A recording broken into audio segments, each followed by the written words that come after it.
Hello, happy July 31st, second night of the debate. So I'm in the kitchen, and what I have done is made some chicken vegetable Chinese soup by repurposing some fast food.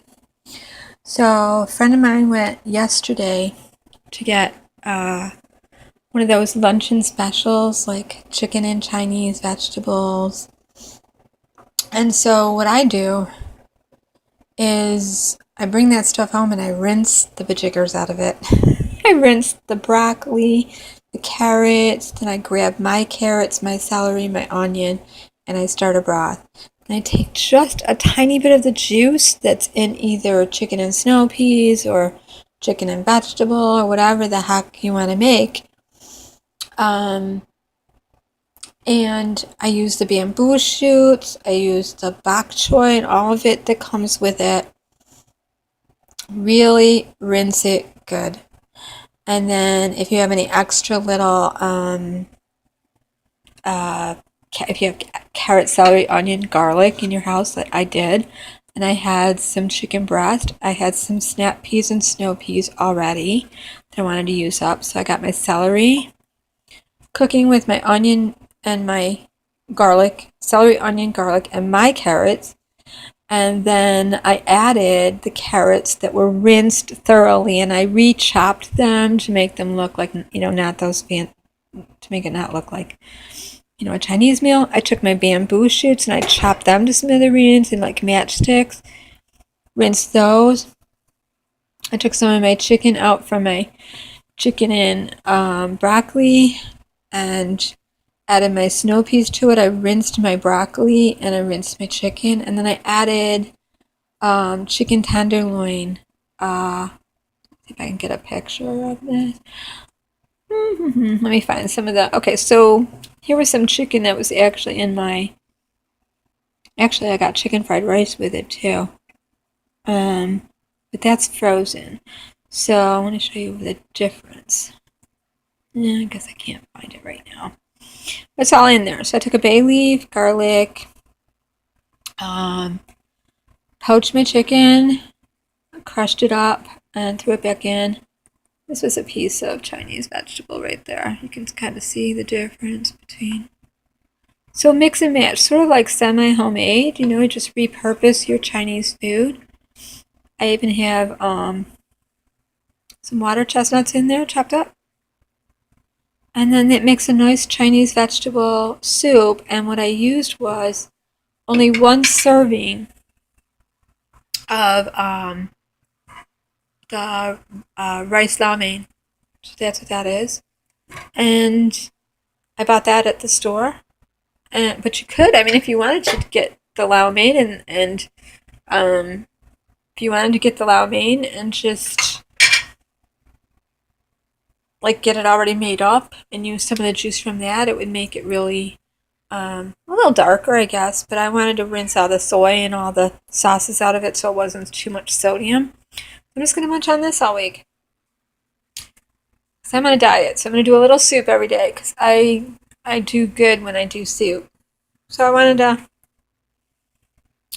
show that soup. There are some mushrooms chopped up in there too. Bok choy. I was using up the rest of a romaine head of lettuce, so I chopped down some of my romaine lettuce and threw that in. There's some of them that I chopped down right there.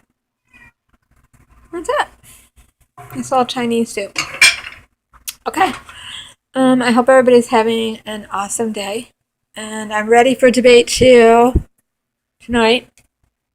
Gonna pop some popcorn. I'm gonna air pop it on my stove in a nice big pan.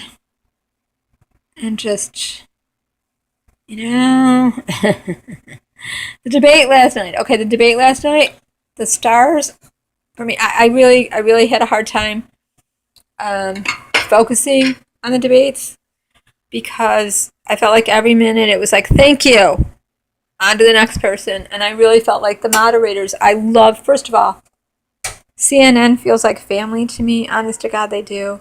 I watch them. Pretty much I watch all their lineup and everyone, and I just love them.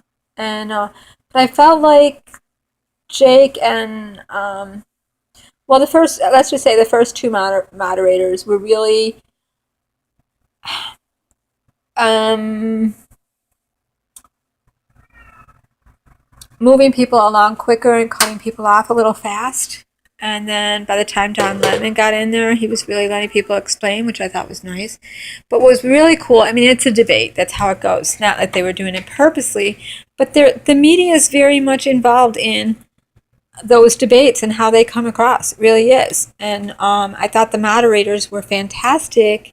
That said, I still want to see all of the candidates on the same stage together. And just, pay for a little bit more advertisement. Add a few more moderators in and rotate. And get all the questions in. And what makes, Bernie Sanders said something so important. He said, credible polls. Okay, what makes a credible poll? Who are folks polling to decide who gets into the next debate on air in a big theater stage? Okay, who makes those decisions? That's what I'm really wondering, is what makes it a credible poll? There's 50 million polls out there. I know there are pollsters, but what makes it a credible poll? And I just loved how Bernie, of all people, the irony of him saying credible polls. I pay attention to credible polls, like he corrected people.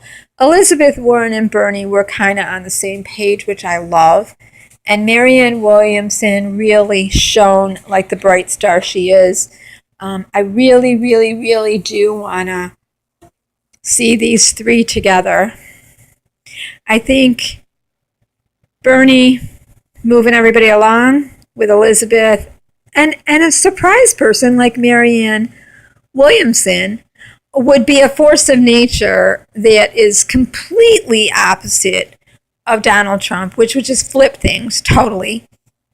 Really had a hard time following Amy Klobuchar last night because it felt like every time they went to her, she was like that kid in the classroom that was like, but I always get an A. I always get an A. I know this subject. I get straight A's. I win. I get A's all the time. Don't worry. I'll beat them. I'll get an A. And I love her. I love her. I was like, what are you doing? They're asking you a question and you keep going back to, I always win. I win. Who does that sound like? Like, oh. I was just kind of backing away from that. I was like, I love you, but stop it. Delaney, he was just a thorn in everyone's side last night. Love him, but he was a thorn in everyone's side. When it came to healthcare, I'm just like, move along, people. Move along. You are not going to convince anybody of any one healthcare plan that is going to work in this system of things on a stage in one night or 2 nights or 12 months of nights. They've been grappling with healthcare for years, and Marianne Williamson hit on it. America is a disease-driven country. And as long as, until we figure out why America is a disease-driven company, because there are dark forces that are in with the insurance companies and big pharma and government that keep that ball spinning, and they all get a kickback, every last one of them. And I think Elizabeth Warren, Bernie Sanders, and Marianne Williamson were like floating my boat last night. Just like, peace to all of you. I love you. Love you.